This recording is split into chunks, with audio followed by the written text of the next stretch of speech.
મારી બેહોશી નું રૂપાંતર જ્યારે મારી બાહોશીમાં થાય અને ત્યારે મને પરમાત્મા દર્શન થાય.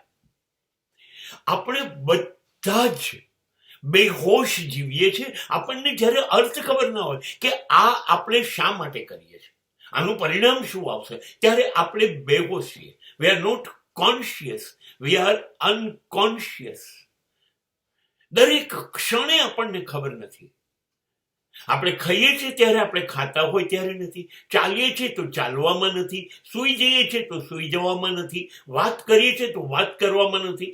બધું જ કરીએ છીએ અને એમાં આપણે ક્યાંય નથી. આ બેહોશી છે. અને દરેક વાતમાં હું હોશ રાખું, ચાલતી વખતે, જોતી વખતે, બોલતી વખતે, વિચારતી વખતે હોશ જાગતો રહું.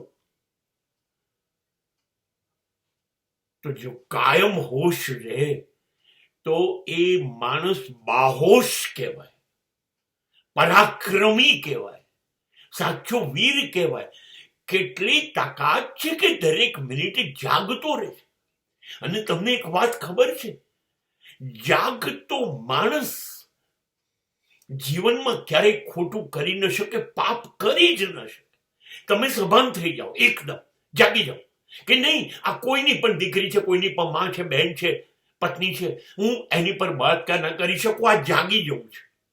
તો તમે બળાત્કાર કરી શકશો? નહીં કરી શકો. આ જ ચોરી, આ જ લૂંટ, આ જ ખોટું બધું જ કરતી વખતે તમે જાગો, કોઈ પાપ નહીં થાય. અને જો કોઈ પાપ નથી થતું, સામે ઉભો છે પેલો તમારી પાસે, વાંસળી વગાડતો, તમારા કાનમાં સૂર પૂરવા ઉભો છે.